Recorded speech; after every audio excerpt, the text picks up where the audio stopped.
parents, siblings, aunts, uncles, grandparents, friends, or anyone who aided in raising us. It really takes a village. Similarly, we must extend our gratitude to the staff of Lakeland Charter, the administration who provided us with the most accommodating school environment they could, the outstanding teachers who have made us into the unique thinkers we've become, and everyone in between, from our indispensable custodians to our awesome IT group. Thank you all for making our experiences at LNC immensely impactful.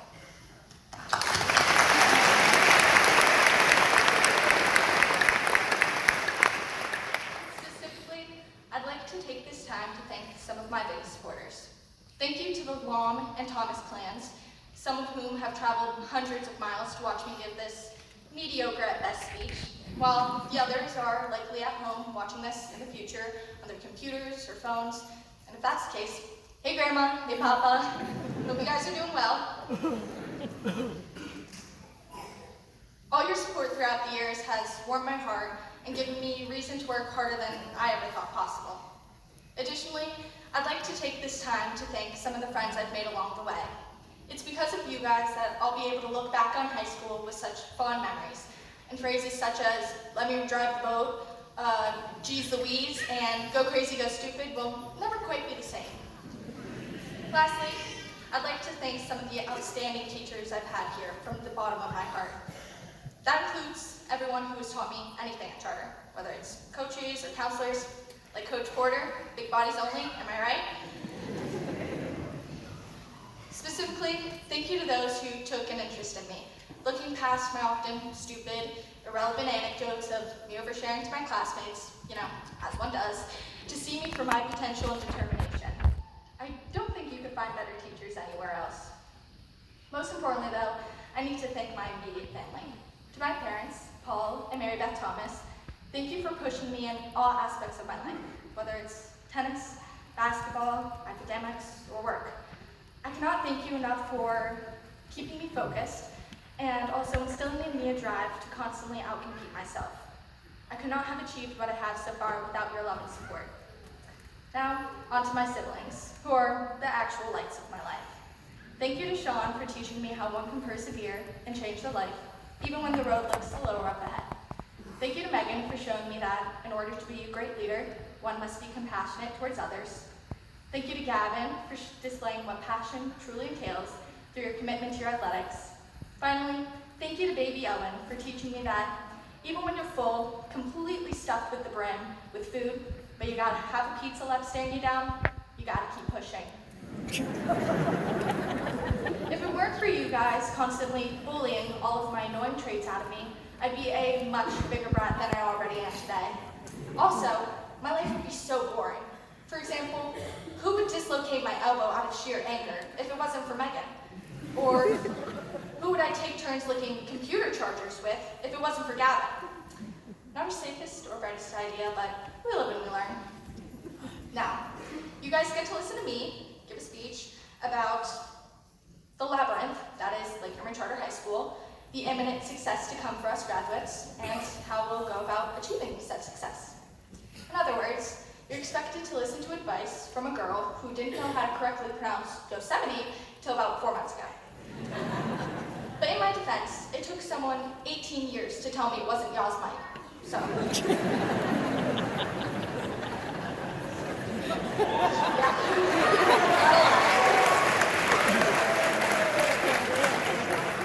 Admittedly, when I began writing this, it was difficult to encapsulate just what Lakeland Charter had been to me. Aside from a place to go and worship Mr. Craig Smith every single day, or an institution that told us to not be that senior, it sounds like a challenge. However, upon reflecting on my high school career, I remembered a distinct conversation myself and a few of my classmates had with the one and only Mr. Aaron Reeves during AP Psychology in 10th grade. He was going on about distinct characteristics that stuck out about each grade level, attributes that seemed to define them as a collective. The seniors, at the time, the class of 2017, were amazingly funny. The juniors had some outstanding athletes. So I naively asked Mr. Reeves what stuck about our grade level. And he replied something along the lines of, you guys, You were the most whiny grade I've ever taught. Always complaining about this civics assignment or that biology test. You guys never seem to shut up about how stressful school is. I was speechless, something that does not happen often. But how was I supposed to think of a sarcastic rebuttal to that? A statement so specific, yet so incredibly true. As if he had meticulously planned exactly what he was going to say to me, months in advance, waiting for the day with great fervor at which he could completely obliterate me to the ends of the earth. Looking past the blow to my self-image, and then upon further contemplation of this comment, I realized a lot of this complaining came from stress. I myself have been so incredibly stressed out from time to time during my extended stay at Charter, but this complaining, this stress, this pressure, it all stems from one common denominator, ourselves. So I've spun Mr. Reed's statement. We're not the most whiny or negative class Charter has ever had.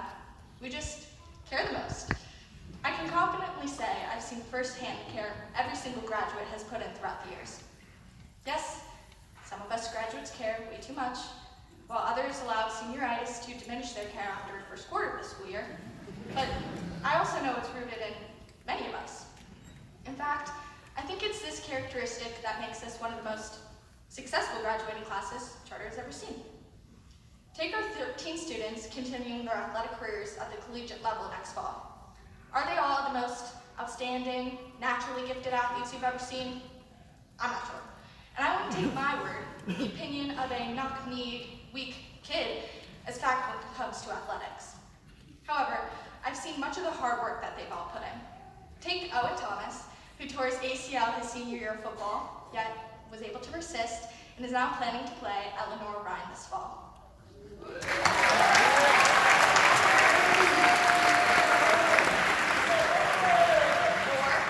look at the indefatigable Ainsley Lay, who has had injury after injury, yet persisted and is going to continue her running career at UNCW this fall. Division I, might I add. Even look at the hard work of our best scholars, such as Alvin Matungi, who is the first Lakeland Ridge Charter student to have ever received the Park Scholarship, named full by NC State.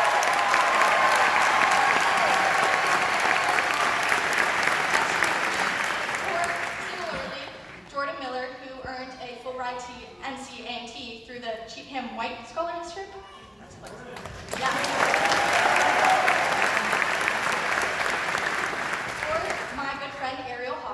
Who turned down Cornell to go swim at UNCW.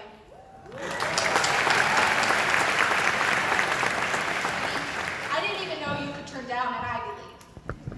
I can proudly say I've seen firsthand the work and care these students have put in to get where they are and earn what they so rightfully have. If it isn't already clear, just by looking at my amazing peers, I am definitely not the most qualified student to be standing before you all today. I have no marketable skills, reading gives me a headache, I put the fun and fundamentally incapable, and the can and cannot do most simple tasks. However, the class of 2019 is filled with some of the most intelligent, industrious, and grounded young men and women I've ever had the pleasure of meeting. Me, standing before you today, giving this speech, this just happened to be my goal. This is simply what I care about. What I'm trying to get at here is to keep caring. Keep that passion within each and every one of you. And if you can, channel it. But if I could offer any piece of advice to Charter's most stressed out class, try to go with the flow a little bit. You might not want to completely YOLO your life away, but try not to stress so much either.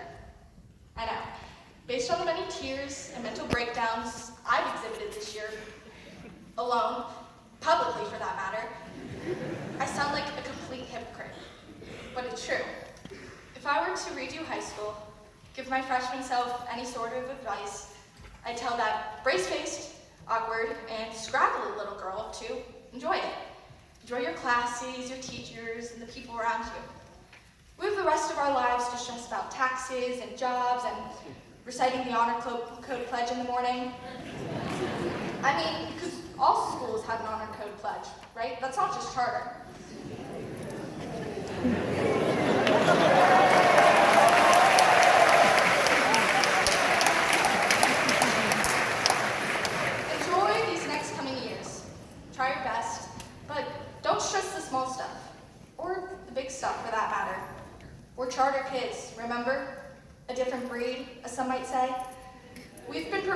college since our chubby little 5th grade faces walked through the middle school building for the first time. We didn't give up, we stuck it out, and for that reason, I think we can stick it out for whatever life throws at us. Now, as I leave this stage, the last time many of you will likely hear me utter a word, let me end on some of the best advice I've been given from something I could always rely on. A source that made me laugh, cry, and reflect like no other. Twitter. If you guys take anything away from this speech, aside from how dumb I look in this hat, I hope it's this. The tweet stated, "Things don't have to be perfect for them to be wonderful." Although we all often strive and stress over achieving perfection, we never really obtain it. My high school career was far from perfect, but I can confidently say that my time with you all has been nothing short of wonderful. With that, I bid you all good luck and good riddance. I hope you all have wonderful lives, despite how imperfect they may be. Thank you.